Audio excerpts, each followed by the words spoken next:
Assalamualaikum warahmatullahi wabarakatuh. Alhamdulillah. Alhamdulillahillazi arsala rasulahu bil huda wa dinil haqq liyuzhirahu 'ala ad-dini kullihi wa kafa billahi syahida. Asyhadu an la ilaha illallah wahdahu la syarika lah wa asyhadu anna sayyidina Muhammadan abduhu wa rasuluhu allazi la nabiyya ba'dah. Allahumma shalli wa sallim wa barik ala sayyidina Muhammad wa ala alihi wa ashabi rasulillahi ajma'in. Amma ba'du, para pendengar Raw FM rahimakumullah di mana saja berada, ittaqullaha haqqa tuqatih wa la tamutunna illa wa antum muslimun. Faqala ta'ala fil Qur'anil Karim, a'udzubillahi minasyaitonir rajim. Bismillahirrahmanirrahim. Aqimus shalah wa atuz zakah warka'u ma'ar raki'in. Shadaqallahul azim. Pendengar FM rahimakumullah di mana saja berada, marilah kita selalu untuk mengucapkan puji syukur alhamdulillahirabbil alamin kepada Allah Subhanahu wa taala, yang mana di sore hari yang berbahagia ini, walaupun cuaca sedikit mendung, kita masih diberikan oleh Allah Subhanahu wa taala kesehatan. Juga yang namanya diberikan oleh Allah Subhanahu wa taala nikmat yang masih bisa kita bernapas dengan baik. Walaupun di sana sini masih banyak yang kecapean karena pulang dari mengerjakan aktivitas sehari-hari. Enaknya nanti sampai di rumah istirahat sambil minum kopi atau teh hangat sambil mendengar Raw FM, karena di Rabu yang berbahagia ini ada tausiah. Mudah-mudahan nanti ada bermanfaat kepada pendengar Raw FM sekaliannya. Selanjutnya selawat beriring salam ke baginda Nabi besar Muhammad sallallahu alaihi wasallam yang madung namadung menugu-nugu hita sian alam hagolapan ke alam yang terang benderang seperti saat ini yang dihiasi dengan iman dan Islam. Mudah-mudahan dengan banyaknya kita mengucapkan selawat kepada beliau, insya Allah dengan izin Allah kita akan memperoleh syafaatnya di yaumil akhir. Amin ya rabbal alamin. Pendengar FM rahimakumullah di mana saja berada, topik kita di sore hari yang berbahagia ini adalah selayang pandang tentang sholat. Di sini tidak mendetail bagaimana membaca sholat, bagaimana rukun dan syarat sahnya sholat, akan tetapi beberapa anjuran tentang sholat nantinya. Allah mengatakan pada surah Al-Quran, Allah berfirman, Bismillahirrahmanirrahim, Aqimus shalah wa atuz zakah warka'u ma'ar raki'in. Bahwasanya Allah memerintahkan kita untuk mendirikan sholat. Kenapa Allah memerintahkan kepada kita untuk sholat? Karena itu merupakan yang namanya kewajiban kita sebagai seorang muslim yang beriman dan bertakwa. Tidak dianjurkan orang yang kurang waras untuk sholat. Berarti selagi kita masih waras dan sehat diwajibkan untuk sholat. Jangankan kurang sehat, sakit saja pun kita masih dibebani kewajiban untuk sholat. Apabila kita tidak mampu untuk melaksanakan, untuk mendirikan sholat pada ketika kita berdiri, tidak bisa kita melaksanakan sholat berdiri, dianjurkan kita untuk duduk. Tak mampu juga kita melaksanakan sholat dengan cara duduk, melaksanakan sholat dengan cara berbaring. Inilah saking perlunya dalam kewajiban kita untuk melaksanakan sholat. Kita sebetulnya sudah tahu bahwasanya kewajiban yang diwajibkan kepada kita untuk mendirikan sholat ini 5 kali sehari semalam. Terkadang kita masih terlena oleh kegiatan kita sehari-hari, mengulur-ulur waktu. Sebentar lagi PT Tokinai tanggung tohab, nanineido. Akan tetapi ketahuilah saudara-saudaraku pendengar FM rahimakumullah di mana saja berada, bahwasanya urusan sholat ini, kata Rasulullah SAW, nanti di yaumil akhir yang akan dihisab pertama kali adalah sholat. Siapa-siapa yang beres sholatnya, insya Allah urusan yang lain akan beres pula. Akan tetapi siapa yang tidak beres sholatnya ketika di dunia, urusan-urusan lain akan banyak sangkut pautnya. Pendengar FM rahimakumullah di mana saja berada, hendaklah kita yang namanya melaksanakan sholat ini sebagai yang namanya kita panggilan iman, bukan karena keterpaksaan. Awal-awalnya boleh kita dalam keadaan keterpaksaan. Beranjak setelah itu nanti akan menjadi kebutuhan. Kalau kita sudah butuh terhadap sholat, jika kita tidak yang namanya mengerjakan sholat satu waktu pun dalam sehari semalam, ada aja rasa yang janggal dalam hidup kita ini. Serba salah kita, tak mau apa yang mau dikerjakan. Ternyata gelisah tersebut karena kita belum melaksanakan sholat. Nah itulah kalau memang sholat sudah menjadi kebutuhan hidup kita. Yang sulitnya menjadikan sholat itu sebagai kebutuhan. Nah, karena sepertinya kita tidak butuh sholat, karena kita tidak mengerti fadilah-fadilah sholat yang kita kerjakan. Seandainya kita tahu apa kegunaan sholat dalam kehidupan kita, mungkin orang akan berbondong-bondong yang namanya meramaikan masjid, sholat berjamaah ke masjid. Nah, karena dia tidak tahu manfaat sholat berjamaah. Seandainya dia tahu perbandingannya apabila ada tahu pembagian sembako, kalau di lapangan akan mendapat 20 umpamanya, kalau di rumahnya dibagi-bagi cuma 1, maka dia akan berbondong-bondong ke tanah lapang untuk memperoleh sembako yang 20 paket. Kalau dia diam di rumah aja mendapat juga, tapi hanya 1 paket. Tapi kalau pergi ke tanah lapang, dia akan mendapat 20 paket. Maka jangankan berjalan kaki, martu garang pe akan dilaluinya, akan dijalaninya, asalkan sampai ke tanah lapang demi untuk mendapat 20 paket. Itu perbandingan di atas dunia. Rasulullah SAW menggambarkan dalam sebuah hadisnya bahwasanya sholatul jamaah tafdulu ala sholatil faz bisa bima isrina darajah. Bahwasanya sholat berjamaah ndak marim bersangai dia di bagas pejadi, utamanya di masjid. Sholat berjamaah itu lebih bagus, lebih afdol atas sholat sendiri daripada kita sholat sendiri. Dengan berapa derajat? Dengan 27 derajat. Nah, ini adalah janji Rasulullah SAW memberikan yang namanya fadilah, yang namanya kalau kita mau untuk sholat berjamaah. Tuh, seperti yang saya gambarkan tadi. Kalau sholat sendiri kita mendapat 1, kalau di masjid 27. Kenapa kita enggan dan malas untuk yang namanya berjamaah di masjid? Karena tak nampak fadilah ataupun pahalanya sama kita.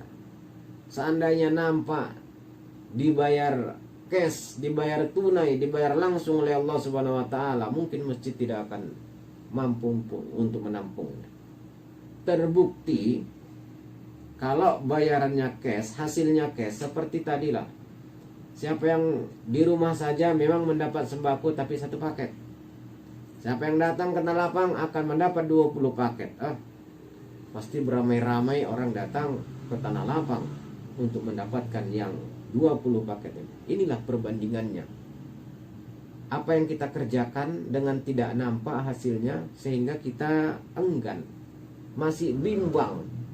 Padahal Rasulullah SAW telah menjanjikan bahwasanya orang-orang yang sholat berjamaah akan mendapat fadilah, akan mendapat pahala 27 derajat daripada sholat sendiri. Untuk itu, marilah kita untuk sholat berjamaah. Marilah kita untuk selalu sholat berjamaah. Tak bisa 5 kali sehari semalam, pinomatnya 3 kali. Sholat maghrib, isya, subuh. Tak bisa juga 3 kali, 2 kali. Tak bisa 2 kali, 1 kali pun jadilah. Kalau memang pun tak bisa sekali pun sehari semalam, udah keterlaluannya sebetulnya hidup kita ini. Apalagi yang kita cari dalam hidup ini? Kenapa kita tidak mau bersyukur kepada Allah Subhanahu wa Ta'ala dengan melaksanakan sholat? Kita masih diberikannya kesehatan yang cukup untuk berusaha mencari kehidupan kita sehari-hari. Kenapa kita masih enggan dan sombong di hadapan Allah, tidak mau untuk melaksanakan kewajiban kita? Pendengar FM rahimakumullah di mana saja berada, untuk sementara kita cukupkan di sini.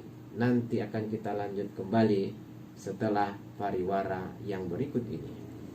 Pendengar FM rahimakumullah di mana saja berada, memang dalam kehidupan ini sangat perlu kita melakukan yang namanya sholat. Bahkan itu adalah merupakan kewajiban bagi kita dalam hidup.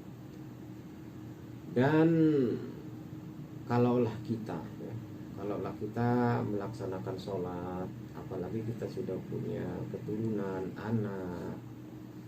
anak boru, anak sangat pepuru, hendaklah kita menganjurkan anak-anak kita tersebut untuk melaksanakan sholat. Rasulullah SAW pernah memberikan gambaran kepada kita, muru awladakum sholat,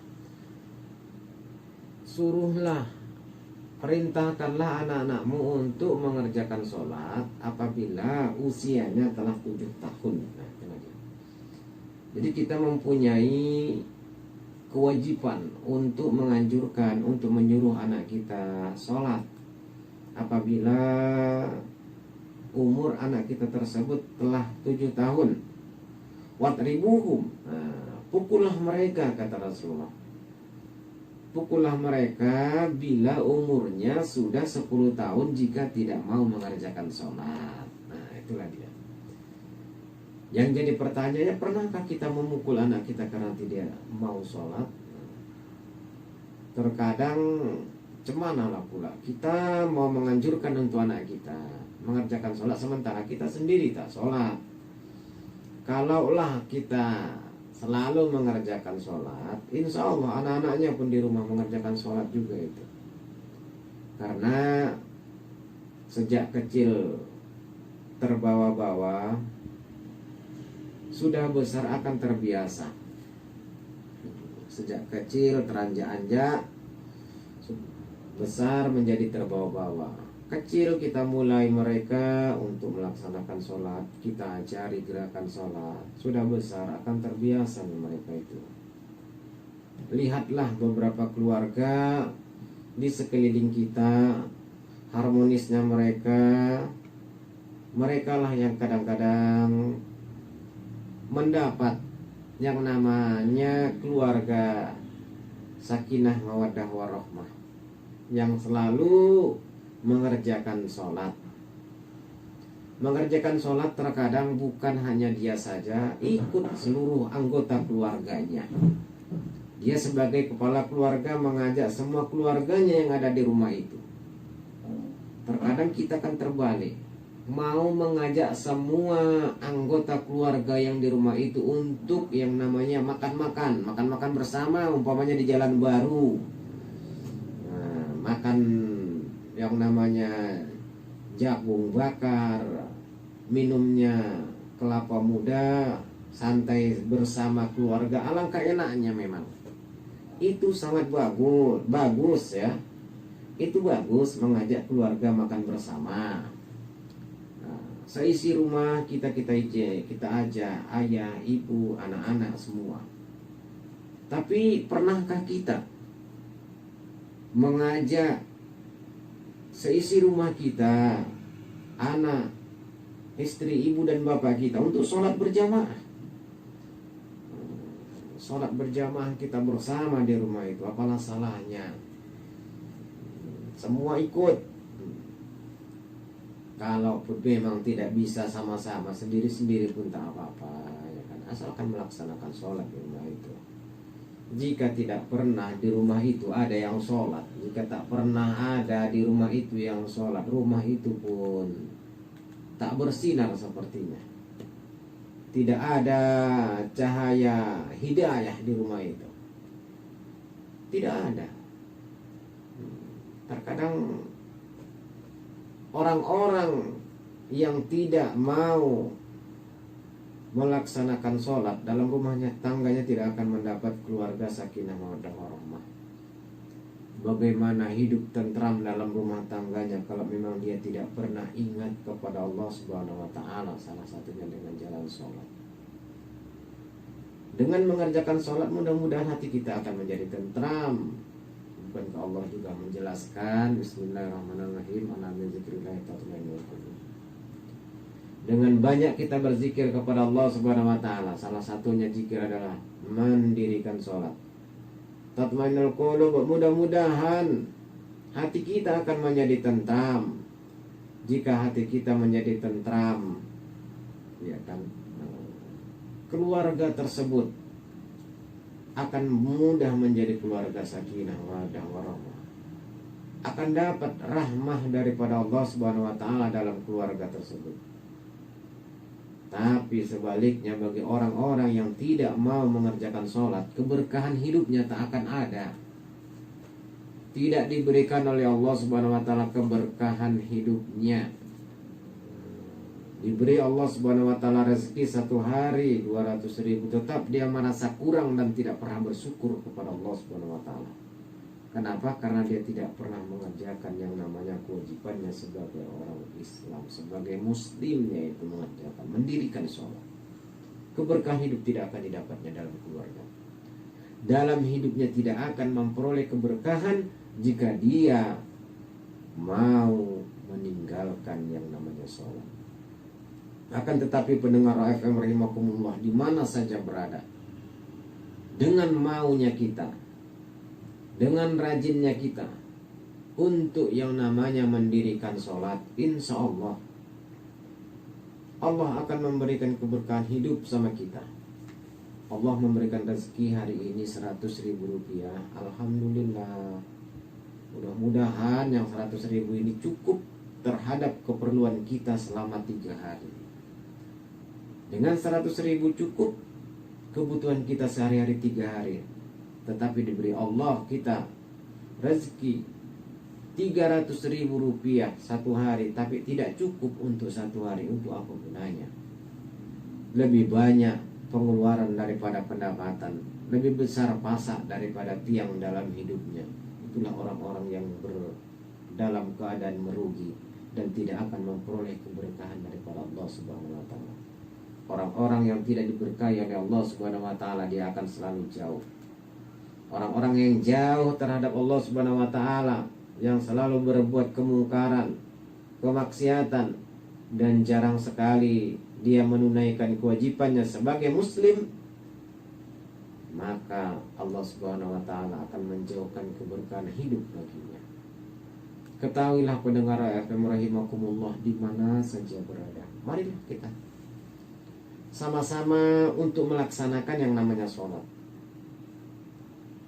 Melaksanakan sholat, mudah-mudahan hati menjadi tentram. Jika dalam keadaan panas hati ini, maka cepatlah untuk melakukan yang namanya bersuci, yaitu berwudu. Dengan setelah kita berwudu, mudah-mudahan hati ini tidak akan menjadi panas. Kepala juga akan menjadi dingin karena terkena air wudu.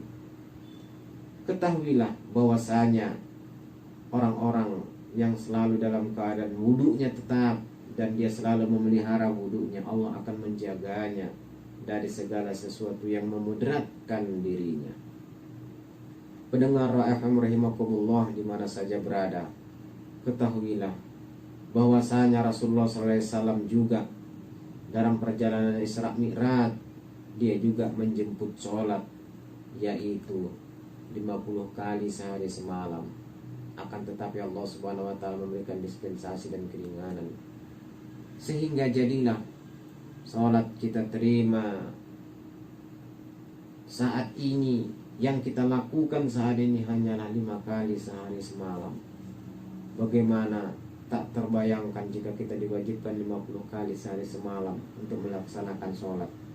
Sholat sajalah kita sehari-harinya terus menerus, tidak ada mempunyai waktu untuk berkegiatan yang lain. Akan tetapi berterima kasihlah kepada Rasulullah SAW dengan ucapan Allahumma sholli ala sayyidina Muhammad, bahwasanya kita hanya diwajibkan melaksanakan sholat sehari semalam hanya 5 kali. Itu pun yang 5 kali tersebut masih banyak lagi yang enggan rasanya mengerjakan sholat. Nantilah, sebentar lagi lah, poso de piau napi matoba ngau, kekina yang matoba ngau baru mak rasumbayang nanina. Pendengar FM rahimakumullah di mana saja berada, hendaklah kita mau menyuruh saudara-saudara kita untuk melaksanakan sholat. Hendaklah kita mau menganjurkan kepada saudara-saudara kita untuk yang namanya mengerjakan amar ma'ruf dan juga melarang kepada nahi mungkar. Bukankah Allah Subhanahu wa ta'ala sudah menjelaskan di dalam Al-Quran bahwasanya bismillahirrahmanirrahim, wal takum minkum ummatu yad'una ilal khair ya'muruna bil ma'ruf wa yanhauna 'anil munkar wa ulaika humul muflihun. Hendaklah di antara kamu yang mau untuk mengajak kepada yang kebaikan. Salah satu kebaikan ini adalah mengajak kepada sholat. Mari sama-sama kita anjurkan untuk saudara-saudara kita tersebut melakukan kebaikan-kebaikan. Perkara mau apa tidaknya dia melaksanakan terserah mereka lah. Terserah saudara-saudara kita tersebut yang kita anjurkan untuk berbuat baik. Lepas kewajiban kita sebagai muslim, yaitu untuk mengajak saudara-saudara kita berbuat baik, dan juga kita berkewajiban untuk yang namanya menganjurkan kepada mereka, melarang mereka untuk berbuat kemungkaran.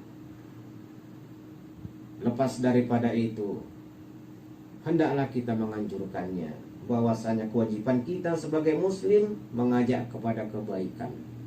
Mau mengerjakan orang tersebut yang kita ajak, pahalanya untuk dia sendiri, ya kan? Dosanya juga jika dia tidak lakukan untuk mereka sendiri. Yang jelas kita harus menganjurkan, ayo kawan-kawan sholat, ayo saudara-saudaraku kita melaksanakan sholat. Karena ketahuilah, dengan sholat makanya salah satunya cara untuk menenangkan diri dalam kehidupan ini. Dan juga kita hendaklah untuk yang namanya sebahagian daripada kita untuk melarang saudara-saudara kita untuk berbuat kemungkaran. Memang kalau menyuruh kepada kebaikan ini tidak ada tantangannya, paling iya atau tidak jawabannya. Tapi kalau mencegah kemungkaran, melarang kesenangan orang lain, ini sangat sensitif. Semampu kita, yuk kita ingatkan, kita beritahu kepada saudara-saudara tersebut bahwasanya ini salah dan ini benar. Walaupun mereka belum mau untuk meninggalkan yang namanya kemungkaran, itu mereka, tetapi kewajiban kita telah lepas, yaitu mencegah kepada kemungkaran. Pendengar FM rahimakumullah di mana saja berada yang memberikan pertanyaan, pentingkah meluruskan dan merapatkan saf, dan apa hukumnya ya jika melalaikan meluruskan atau merapatkan saf? Bagaimana sholat di masa pandemi? Memang pada Rasulullah SAW pada saat beliau pun jadi imam, dia selalu melihat ke belakang jamaahnya. Dia mengatakan luruskan, rapatkan saf katanya. Itulah anjuran mereka, itulah anjuran beliau pada saat akan melaksanakan sholat berjamaah. Jadi pertanyaan sekarang, pentingkah meluruskan dan merapatkan saf padahal masa saat ini masa pandemi? Kalaulah ya, kalaulah kita meluruskan dan merapatkan saf itu besar moderat dari manfaatnya, nggak usah kita luruskan, nggak usah kita rapatkan. Akan tetapi jika tidak ada moderatnya, silakan kita rapatkan aja. Memang di masa pandemi ini dianjurkan oleh protokoler kesehatan jaga jarak, jaga jarak. Di sebagian tempat juga membuat yang namanya soft itu menjadi berkelang-kelang sehingga dia tidak rapat, ya. Walaupun lurus tidak rapat, berjarak. Nah, berjarak ya, baik di tempat-tempat umum, halayak ramai, melakukan yang namanya jarak. Akan tetapi kalau Rasulullah SAW memang menganjurkan untuk meluruskan, merapatkan saf. Bagaimana kita sholat masa pandemi?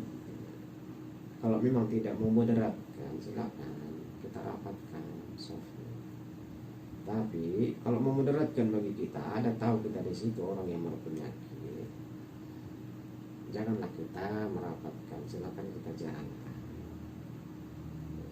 Di masa pandemik seperti ini memang perlu kita beri jarak, ya kan? Karena anjuran Menteri Agama nomor 1 tahun 2021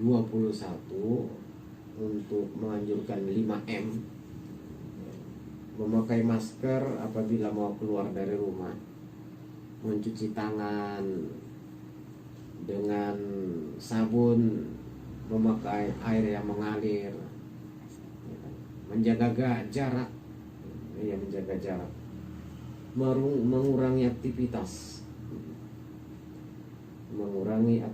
kita sehari-hari yang tidak bermanfaat, ya, itulah dia. Sehingga dengan menerapkan yang seperti ini, insya Allah kita akan terhindar dari penyakit. Walaupun demikian, bukan karena pakai masker kita tidak kena penyakit. Ini hanya ikhtiar, usaha kita untuk tidak kena penyakit memakai masker. Bukan berarti orang yang pakai masker tidak kena penyakit. Orang yang kena sakit paru-paru bukan yang tukang perokok aja, ya kan, banyak orang yang merokok tidak sakit paru-parunya, bahkan orang yang tidak merokok pun banyak yang batuk-batuk. Nah, itulah dia. Sehingga bukan jaminan orang yang merokok saja yang kena batuk, orang yang tak merokok pun kena batuk-batuk. Nah, usahanya biar tak kena batuk-batuk, nah, janganlah merokok banyak-banyak. Nah, kalau merokok sedikit-sedikit aja pun, ya kan, memang merokok sebatang-sebatang, tak ada orang merokok sekali 5 batang pula, ya kan. Akan tetapi kita kurangi untuk ikhtiar, untuk berusaha yang namanya menghindarkan penyakit. Mungkin itu aja jawabannya, mudah-mudahan berkenan di hati pendengar FM rahimakumullah di mana saja berada. Terima kasih atas pertanyaannya. Mungkin ada lagi Mbak yang bertanya Mbak tadi. Sepertinya hanya itu aja Pak Ustadz. Hanya satu orang yang bertanya, Ustadz. Ya, terima kasih pendengar FM di mana saja berada. Ketahuilah bahwasanya mengerjakan sholat ini merupakan kewajiban kita. Merupakan kewajiban kita sebagai muslim. Bagi orang-orang yang mempunyai keimanan di dalam hatinya, dia akan selalu melaksanakan sholat. Bagi orang-orang yang tidak mau berterima kasih kepada Allah, tidak mau bersyukur kepada Allah, dia akan enggan melaksanakan sholat. Ketahuilah bahwasanya salah satu mencari keriduan Allah Subhanahu wa taala dalam hidup ini adalah kita melaksanakan sholat. Bahwasanya bagi orang-orang yang enggan untuk melaksanakan sholat, jauh keberkahan hidupnya akan tidak akan diperolehnya yang namanya keberkahan hidupnya di atas dunia ini. Sehingga apabila kita ingin diberkahi oleh Allah Subhanahu wa taala dalam hidup kita, marilah kita selalu untuk melaksanakan sholat. Janganlah kita melalaikan. Kita jagalah waktu kita untuk melaksanakan sholat. Toh sholat cuman hanya 5 menitnya, paling lama pun 10 menit untuk melaksanakan sholat. Kenapa kita masih enggan juga? Ketahuilah pendengar FM rahimakumullah, di mana saja berada, dengan kita melakukan kewajiban sholat 5 kali sehari semalam, insya Allah keberkahan hidup akan kita peroleh. Kita akan menjadi keluarga sakinah mawaddah warahmah min dunya wal akhirah. Dan mudah-mudahan pendengar FM rahimakumullah di mana saja berada, apa yang disampaikan di sore ini berkenan di hati. Saya mohon maaf atas segala kelemahan dan kekurangan. Apa yang benar itu hanya dari Allah Subhanahu wa taala, dan apa yang salah yang saya sampaikan itu hanya dari diri sendiri. Saya mohon maaf kalau ada yang salah. Mohon maaf kepada pendengar, dan saya mohon ampun kepada Allah Subhanahu wa taala. Usikum bi nafsi bi taqwallah. Wallahu muwaffiq ila aqwamit thoriq. Wassalamualaikum warahmatullahi wabarakatuh.